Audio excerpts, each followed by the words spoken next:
Hey guys, welcome to Z's Comics Reviews, episode, what is this, number 11 of the new year. Wow, dude, we've already done 11 of these things this year.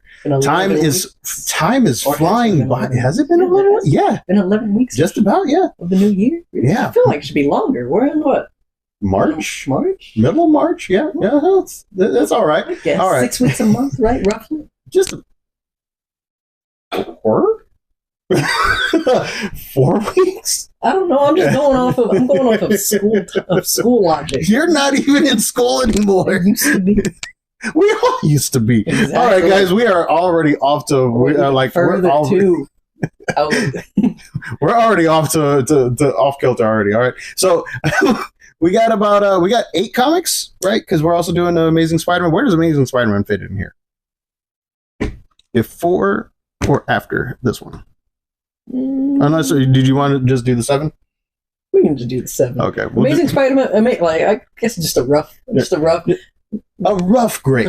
Honorable mention. Honorable mention. Yeah, we'll do the honorable mentions at the beginning of the show. Yes. Okay. Honorable mention, just because, and I'm gonna say the honorable mentions. They may not be like. It's not that they're bad. It's just we both did not read them. We'll do it. I thought you read it. No, I mean, we okay. Both. Yeah. Oh, okay. Gotcha. Yeah, because like the ones that we're doing, we've started the thing where we both read them. We read every single ones we can get, Mm-hmm. So it's not just one of us just sitting here like, oh yeah, yes, I understand. Twiddling thumbs. Mm-hmm. I know that character. Yes, So I think we'll do it that way. Honorable mentions being that it's a comic that one of us may have read, but the other didn't necessarily do, but we felt it was nice enough to talk about. Mm-hmm. So yes, Amazing Spider-Man number 69, right? Yeah, 69. Nice. Damn it, Thunder. That's right, I set you up. I didn't even say it. You did. Wait, we both did. Exactly. What has life become? All right. But yes, it's the latest one, the second to last one in the 8 Deaths of Spider-Man. It is a very quick issue. Like, it is dealing with the fact that Peter is, in fact, he's done skis. He's done for. Doctor Strange and Doctor Doom appear for a little bit. Like, they've shown up to the world because everything's going nuts. Everything's gone into the crapper. They're showing up, getting into the fight. Doctor Strange kind of, grills Doom a little bit because he's all like, you left this up to Peter. You should have done it yourself, yada, yada, yada. Stuff like that. This one, it answers, who the heck is this spider juggernaut thingy-mabobby? I won't go into that, but that's how it ends. You get to reveal. You get a very nice, amazing full art page. Yeah, you sent that to me. A very good splash page. Very good art on it. All right, because you get some of these splash pages, and the artwork just doesn't live up to the rest of the comic. This one is absolutely beautiful. Yes, yeah, it's freaking amazing. So, yes, always you gotta get You gotta get one of those words in when you talk about Spider-Man. So yes, it deals with that. Deals how we get it. I'd say a very solid 4 out of 5. Yeah, like the ending's coming up. It like goes into why, like, some throughout the story they've been wondering like, what the heck is Sidorak doing? They've shown him a lot of times and he's just chilling on his throne, and they're like wondering why the heck is he just doing nothing? Like, what's going on? They answer that. They get a very nice heartfelt moment between Death, aka Coulson, and one of the agents of Sidorak, and it's like very nice stuff. It gets me excited for this final one coming up, which evidently is also going to serve kind of like the I don't want to say reboot, but I know they're renumbering Spider-Man after. Yeah, they're taking him back to formula. Yeah. They're going back to number 1. Yeah. I think in June. Yeah, I think June is going to be the new relaunch. I have a few coming. Mm-hmm.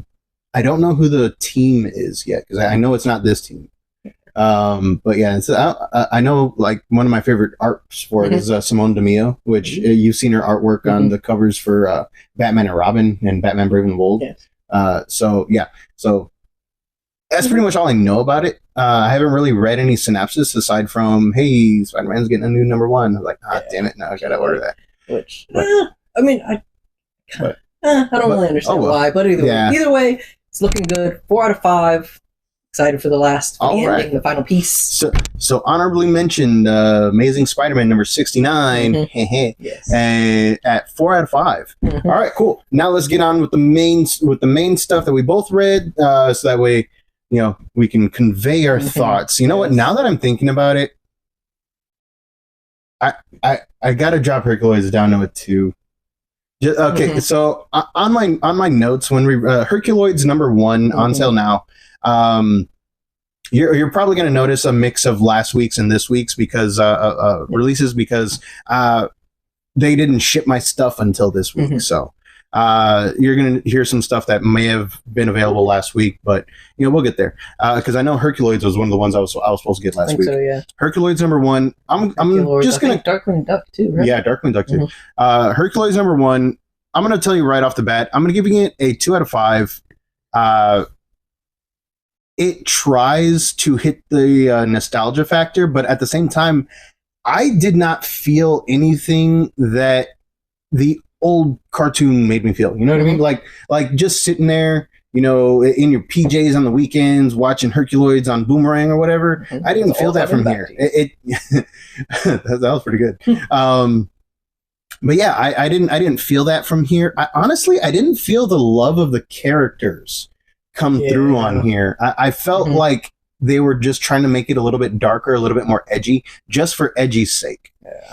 So I give it a 2 out of 5. The artwork's pretty good in most parts, but whenever you're updating stuff, cartoons from the 80s, you gotta take liberties with some stuff, and the 1-to-1 art swap, because if you look closely, it pretty much just, they took the models from the original show and they didn't really update them a whole lot. So the artwork to me felt a little like, okay, yeah, these are the characters that you know and love. And I'm like, yeah, cool. But, I want to see, like, the Space Ghost one. They updated everything. The dude is basically just friggin' Batman in space now. And that reboot, the relaunch, whatever you want to call it, is amazing. Whereas this one just leaves a little bit to be desired. You know what I mean? So 2 out of 5. If you were a Herculoids fan growing up, if you loved the show, you might feel differently about this, because like I said, I only watched it in passing. I wasn't like, oh yeah, Herculoids is coming on Saturday or at 8 or something like that. I wasn't like that. But like a Herculoids fan might be like that. You know what I mean? So I'm not saying for the Herculoids fans, I'm not saying not to pick this up. I'm saying for like the average guy that doesn't really know Herculoids too well, doesn't really have that connection to it, you might not want to pick it up. I skimmed it a little bit. I'm not gonna lie. Like it didn't catch. I didn't really watch much of Herculoids. I wasn't much of a Herculoids fan, but read it, and like in the beginning seemed very slow, very dull to me. Like the story took a little bit to pick up, and then there's quite a few pages in this where it's multiple panels, but there's not really much going on in those multiple panels. Yeah, so it kind of just gave me that feel of like, I feel like these pages are kind of wasted. Yeah, like they were trying to show off their art skills, I guess, and honestly, it didn't really do anything. Yeah, it didn't show a whole lot. I mean, I'm not gonna lie, man, it kind of looked like I could draw some of those spaceships, and that's pretty bad. But I can't draw the Herculoids. I can tell you that right now. I can draw those spaceships though. But yeah, so Herculoids number 1 on sale right now, 2 out of 5. A respectable 2 out of 5. I'm not saying don't get it. I'm just not recommending it. You know what I mean? Yeah. But that's just us, just two random dudes on the internet, just telling you what we think. Some possible feedback. You know, like at the end of the day. Like we're not paid by anybody to do this. We just do it because we're tired of all these sites like, oh my gosh, this is so woke, don't pick this up. No, I don't care if it's woke or not. I don't care if it's offensive or not. I want to know whether or not it's good. That's all we convey, whether or not we think it's good. And Herculoids, meh. Yeah. Meh. Again, you can skip it. Not trying to knock on any of the people that worked on it. We know they put their hearts into it. They put their they put work into it.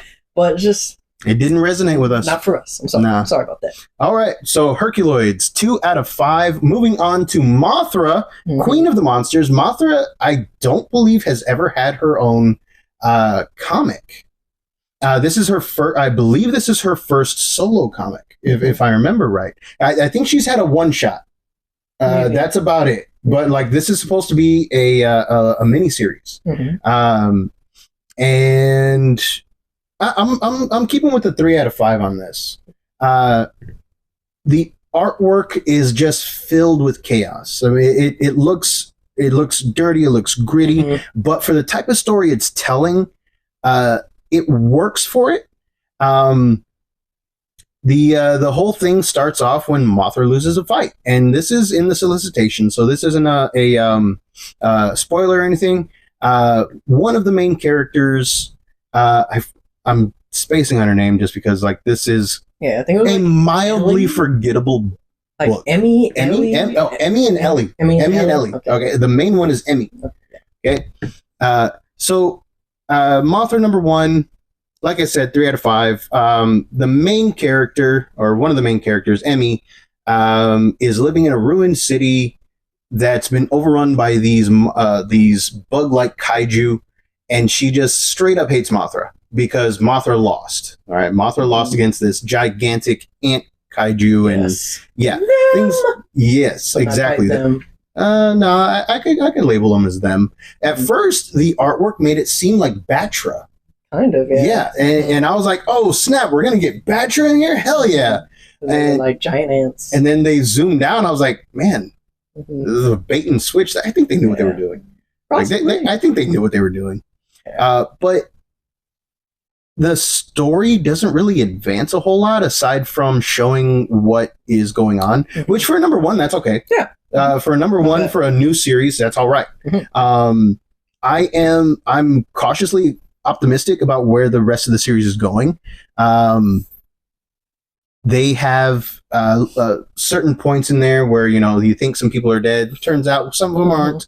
And then time travel shenanigans get involved with magic, anything like that. Yeah, for Mothra, or for Godzilla in general. Well, really for both. Like, I'm not too into so in one of the eras of Godzilla, there is time travel because people from the future come back to try to, I think, figure out how to stop Godzilla, and they inadvertently create one of his greatest enemies. No. They found the Godzillasaurus, and they were going to stop it, but in their research, animals were the things that formed in a Ghidorah. Wow. So it's a little weird. So time travel is not new to the world of Godzilla, to the Toho universe, or whatever you want to call it. It's a new one on me that it's done with magic, though.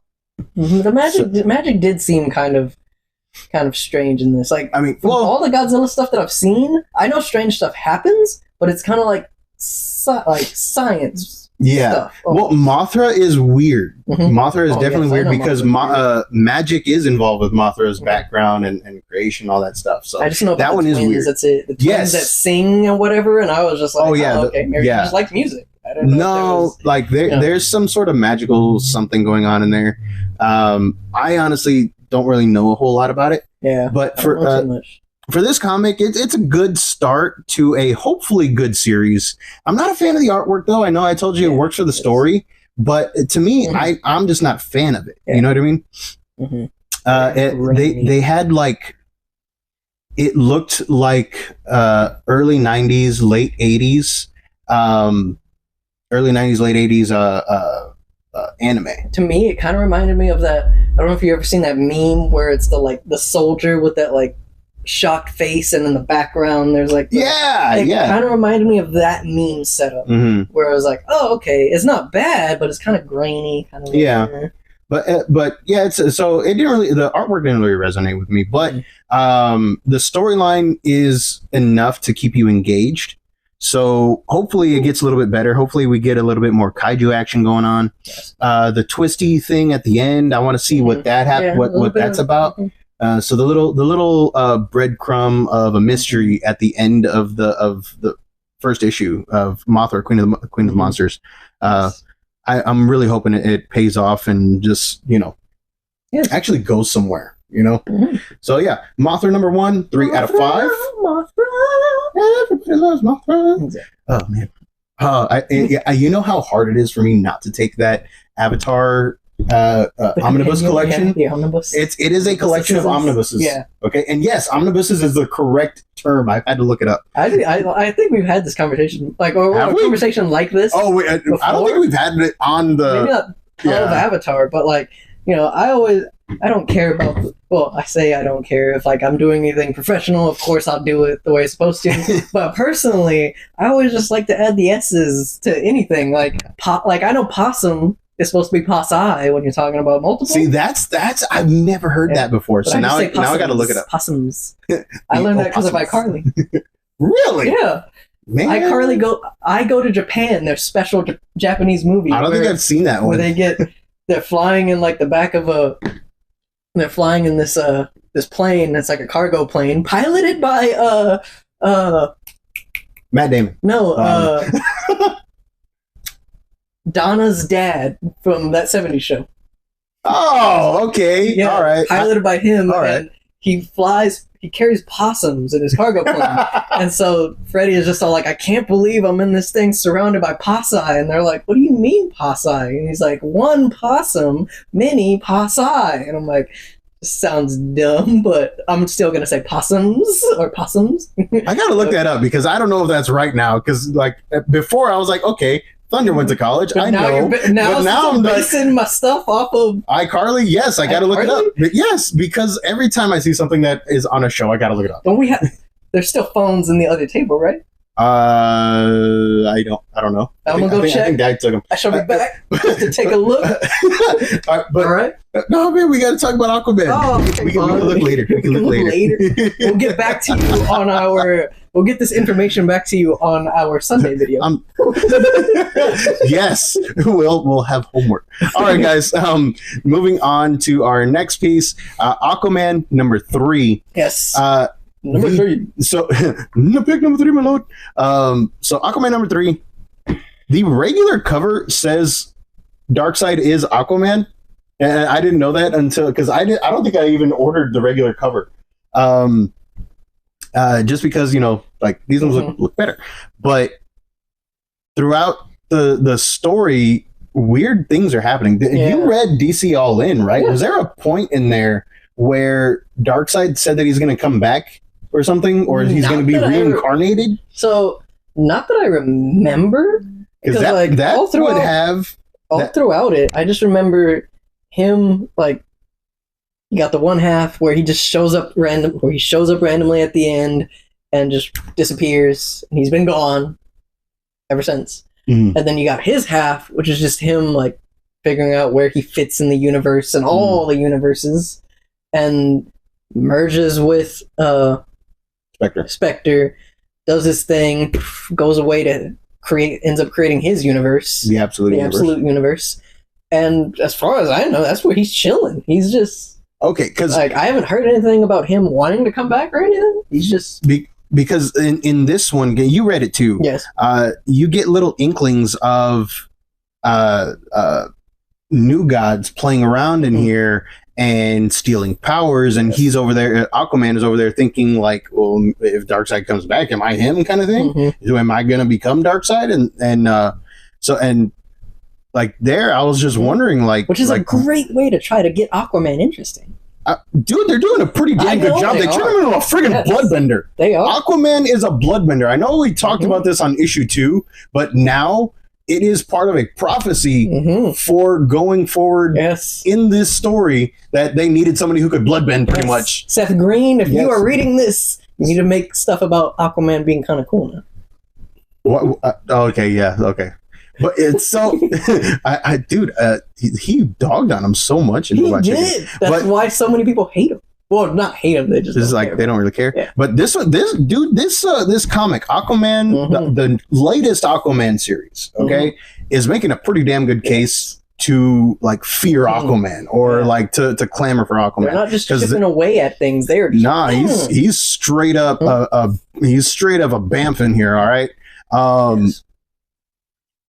The artwork is just fantastic as always. As ever since issue 1, it's violent. It's good. It has a good mystery. It has a possibly really cool looking villain. The villain itself kind of looked a bit dark sided, right? That's what I was wondering, because the Omega thing, the Omega symbol pops up in here a couple times, and then you have the what is that? The Epsilon symbol at the end, where they pop out of, I believe so, right? That's the Epsilon symbol, right?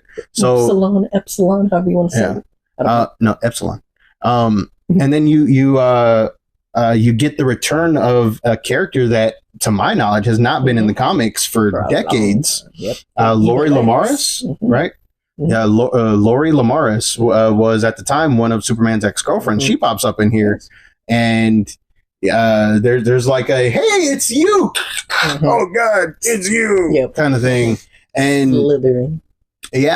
So a lot more questions in here than answers, and honestly, I'm okay with that. I think it's because it's at a time in the story where it giving works. you questions is like part of it. It works. It keeps you invested. Too many questions in an issue 1. Too many questions in an issue 1. I mean, like I got to stress that too many can leave you like, why do I care? You know what I mean? But like this one left a pretty good amount of questions in the issue 1, and then it answered a little bit of stuff in issue 2 while raising more. And you're like, oh man, I want to see where it goes. And this one right here, I'm like, oh man, I want to see where it goes. Is he dead? You get the flashbacks in here as well. They kind of CW'd it in the flashbacks department, I think. Kind of, yeah. Where it starts, it's a flashback sandwich. You start off with a flashback, and then you go with the main story, and then the flashback just ends it, and you're like, okay, this is probably going to inform on issue 4. All right. Aquaman number 3. What did I give it? I gave it a 4 out of 5? 3 out of 5. I gave it a 3 out of 5. A very positive 3 out of 5. And I do recommend picking this one up. I straight up recommend picking it up because it is making a pretty damn good case on how Aquaman may be a badass. Maybe, yes. Maybe. He's all right. He's climbing up there. All right. So Aquaman number 3, 3 out of 5. Definitely recommend picking it up. I'm super excited to see where the rest of the series is going. And as you know, we don't really stick with series like sequentially review them unless we believe in the series. Exactly. And we've been reviewing this for 3 issues. I'm invested now. I am. Let me see. Moving on to Hellhunters 4. Hellhunters 4. Now, y'all guys know that I've been a fan of this since issue 1. Okay. And I'm not even a huge Ghost Rider fan. That's the thing. No, I'm not a huge Ghost Rider fan. First of all, Hellhunters number 4, 4 out of 5. Yes. And I can agree.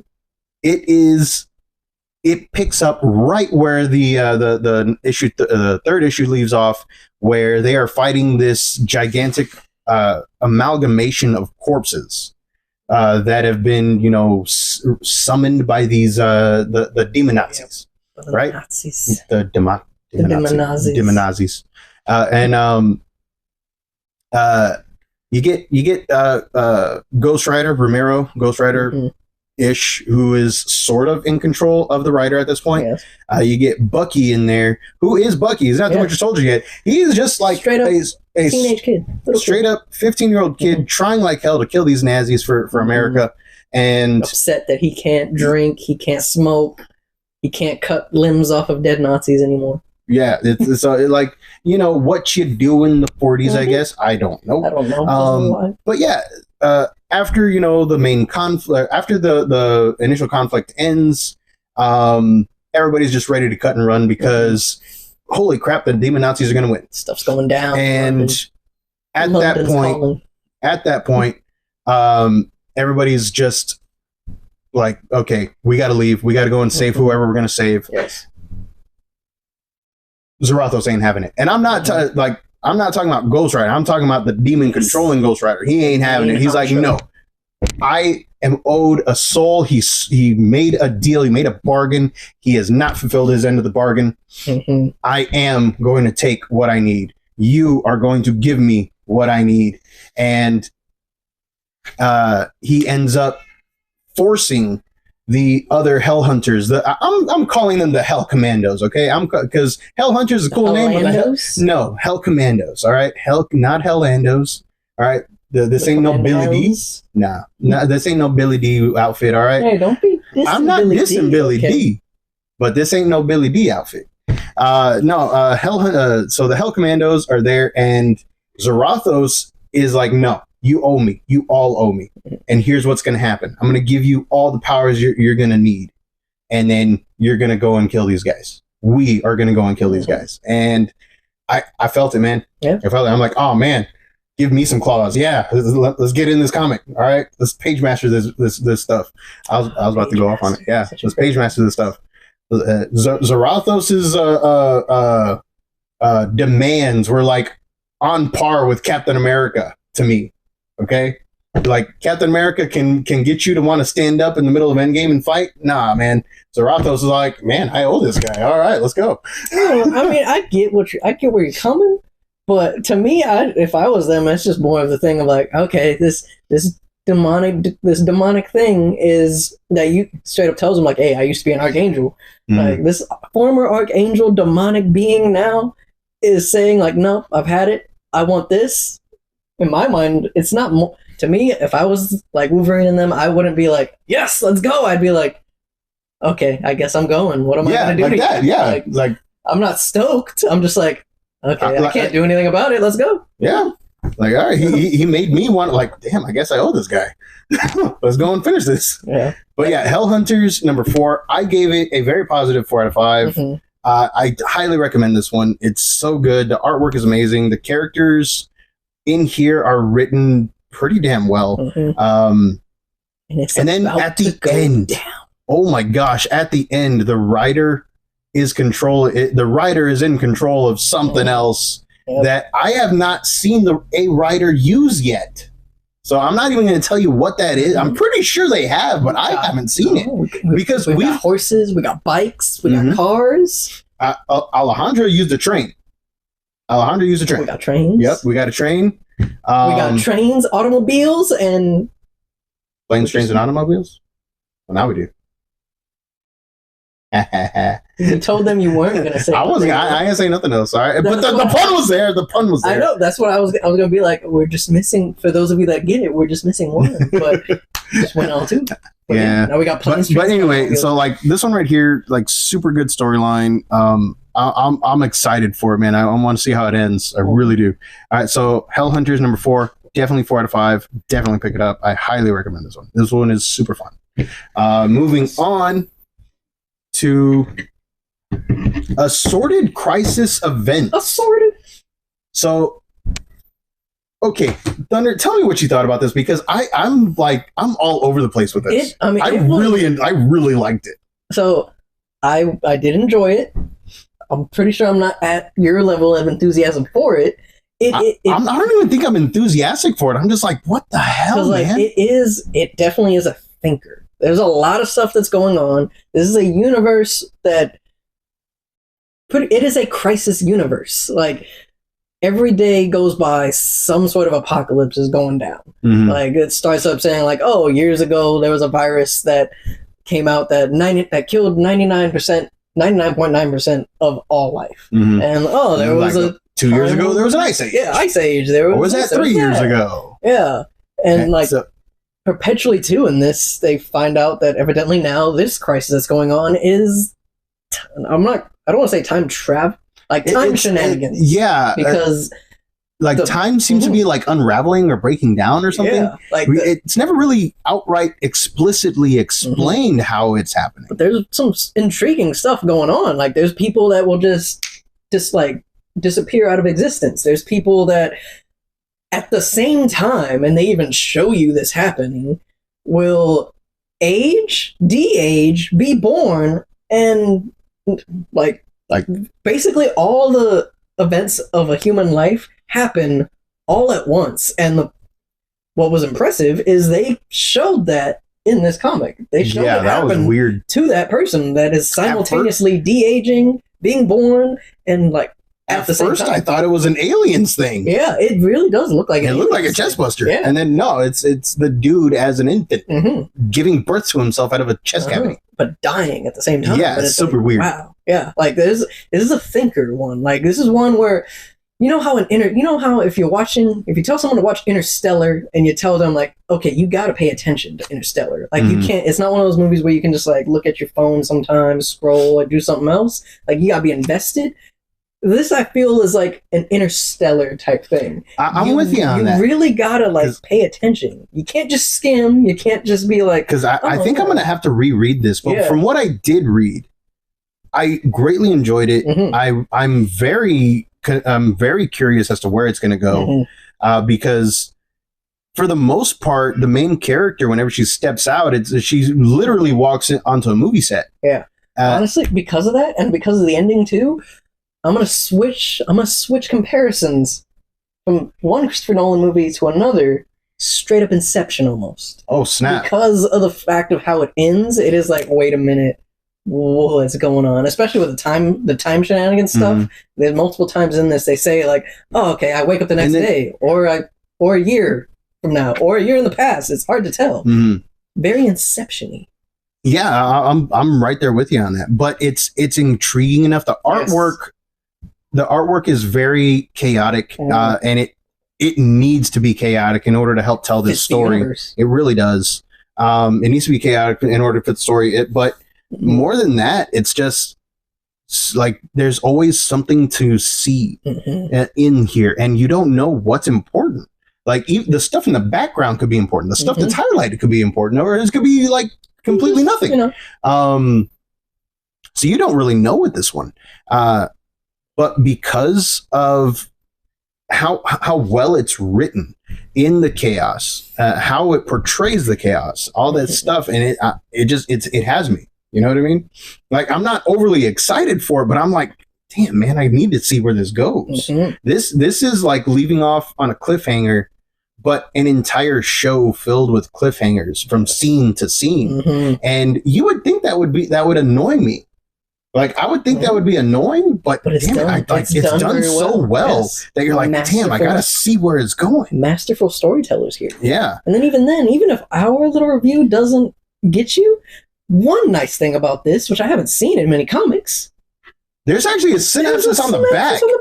Yeah. A little like, hey, take a look. You know. So it's like you can always look at that and be like, okay, yes, it is intriguing. Like I'm sold on it. You know what I mean? I do. I really want to see where this is going. All right, moving on. And now we're getting to our top 2 comics. All right, our runner-up to comic of the week, Absolute Superman number 5. Yes. Okay, Absolute Superman number 5 is our runner-up. Yes. All right, straight up, Absolute Superman number 5 is going to be a 5 out of 5. Yes. Okay? I guess we could say technically, since the comic that we have put as comic of the week was supposed to be comic of the week last week. Technically, okay, this is comic of the week. Okay, so the comic. Okay, yeah, all right, we'll do it that way. The comic of the current week, the technical comic of the week, technically the comic of this past week of March 12th. Okay. Yes. Absolute Superman number 5. Yes. The artwork is amazing, and we get more history on the final days, the final hours of Krypton. We have the first mention of bottled cities. We have portrayal of Krypto being the best boy in the damn universe, and it's just filled with like either disaster action or straight up like superhero action who's about to go beyond the limits. Yes. You know what I mean? And it's just a damn good read. It's a fun time. The artwork, like I said, is amazing, and it is just a beautifully rendered comic. You know what I mean? And it's is the end to the first story arc, but at the same time, it's not the end of the story because continues. Yes, it continues, and the next story arc is showing to build on issue 3's, showing him going home. Yes, to Smallville. Yes, but you get a little bit more. You get a little bit more explanation on the how long he's been on Earth, and according to this, it's not longer than 6 years. Yeah, and so that was like, damn. And, he's a very young Superman. Yeah, so he's at least what, 18, 19, something like that. Maybe 20 at the most, because he's like, because he's like 11, 12 in the. Yeah, he's young. He's like, he had a life on Krypton. Yeah, he actually had a life. He remembers things, and that right there makes for a completely different Superman in my eyes. Yes, you know, it turns him more into Kara than anything, and Kara was angry. Yeah, and you see that here. Yeah, you see that this Clark is angry, or this Kal-El is angry, because we don't even know if he's Clark. Yeah, because we get a lot, we get a lot of things too, like past Supermans. You meet him, he's already Superman. He's already got his I know who I am, I know what I want to be, I know what I want to do. But this one, he's fighting himself. He's still not Superman yet. They may call him Superman, but he's not. He doesn't have that attitude yet. He's got to check himself. At the end of this one, he's even saying I don't want to do a certain thing, because if I do end up going to where I say I want to go, I might do some stuff. So yeah, so this one right here, definitely a good read. Yes, highly recommend picking it up. At 5 out of 5. A comic of this current week. Yes. All right, comic of this current week of the 12th. It's super. All right, moving on to the return of the paycheck that bounces. To the man with the 16 items and the 15 item or less line. He is the terror that flaps in the night. Yes, he is. Darkwing Duck. Oh man, I had another one, but I totally flubbed it. he is the water ring that's left on your coffee counter after a glass of iced tea. Yes. All right. Darkwing Duck, like he said, it was supposed to be in last week, but we didn't get a chance to review it because they did not send me my stuff on time. Yep. Anyway, obviously this one is a 5 out of 5 as well. Yes. Tremendous. Dude, I cannot talk this one up enough. If we had left it, even with just doing a comic of the week for this week, this one would have kicked Superman's ass. Yes, it definitely. I'm going to say it right here. This one was better in my mind than Absolute Superman. And y'all guys just heard me talk how good Superman was. It has so much stuff going for it. It has the nostalgia feel for it. Yes, that really does. We talked about it earlier. Yeah, and gives it back to you. It has the nostalgia feel in it that's not like Herculoids. Like Herculoids, it didn't feel like the creators loved Herculoids. This one feels like the writers, the artists, everybody involved with it feels like they friggin' love Darkwing Duck. And it bleeds through into the writing. It bleeds through in the artwork. And if you are a fan of Batman Year One, you're going to notice a bunch of parallels in here. And it is friggin' hilarious. I had to reread the pages at least twice because I couldn't stop laughing at certain points when I realized, wait, this is a Year One reference. And I just kept on laughing like so hard. It's funny. It's got heart to it. It's got comedy. Oh man, and the entire thing is just him trying to be a dad, be a superhero, find his one true arch nemesis. He's on his Doofenshmirtzness. He's so longing to say that he's got a nemesis. He's longing to look them in the eye and be like, my nama, oh, my nama. Please stop. Why, you don't want to get it stuck in your head? Yes. Too late. It's already there. It is. But yes, Darkwing Duck #1, new launch of a new series from Dynamite. This one it took me back, man. It took me back to when I was a kid, sitting on the counter watching Saturday morning cartoons, Disney XD, whatever you want to call it. At one point, these were on ABC or stuff like that, and it's just a good read. It's good fun. This one, if you got kids, let them read it. Make them read it. If you just love Darkwing Duck, read it. and it's just good. You know what I mean? It is a great it's a great intro to people who may not know Darkwing Duck, who are even just a little bit interested. It is a great intro, but also it is just great for people that know him too. It's whoever did it hit every single thing of a how this soft rebootish reintroduction comic is. Just these people hit everything, and they even call themselves out because this one takes place during his year one. So there's a certain panel where he goes, as I always say, or possibly for the first time saying it, let's get dangerous. And yeah, it's a nice little call up to them just not they're just figuring out where they are in the timeline, I guess. And it's just a fun read, man. And I feel like it's because I know a while back when we first found out that Darkwing was getting his own comic, you and I kind of had that little conversation of I wonder what they're gonna do, how they update his classic one-liners, because I know I said the check that bounces, but not too many people know what it means when a check bounces or something like that. But I do feel like they kind of are answering my little question of what new things are they going to come up with? Because there's one in there that was okay, I haven't really seen. I haven't heard that one. They're updating his sayings, which is nice. Oh yeah. So definitely pick up Darkwing Duck. And I'm going to tell you guys right now, as a Darkwing Duck fan, as a kid that watched Darkwing Duck, it is a fantastic comic. It is an amazing comic. Having said that, as just telling you about this comic, just reviewing this comic, I'd still give it a 5 out of 5. Yes, because like you said, it is a very good start. It is the artwork is very well done, and it has the comedy. It has that heart that you need that you need for something like this. You know what I mean? So it doesn't really. There's not really a whole lot of difference between the two. I mean, obviously, I want to give it a 6 out of 5 just because I love Darkwing Duck. But and I know we did that for Absolute Batman #1. I think so. Yes. Yeah, we did that 6 out of 5 for Absolute Batman #1. But Darkwing Duck, obviously, it's not as widespread as Batman, but it's still pretty huge. But yes, I highly recommend this for everybody, not just fans of the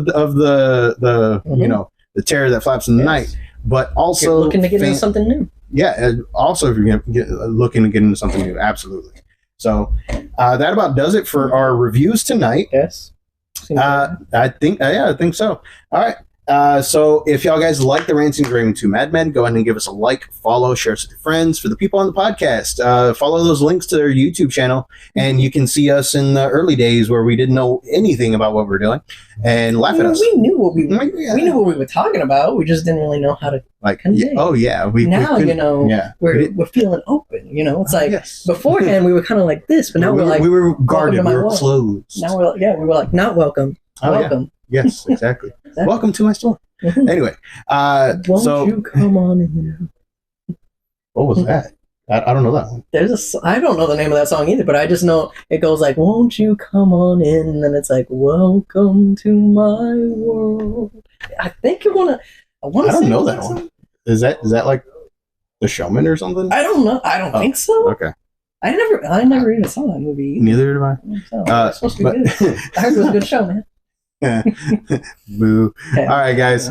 We will see you guys next time. Over the weekend, we're going to be doing the Geek News again. Yes. And later.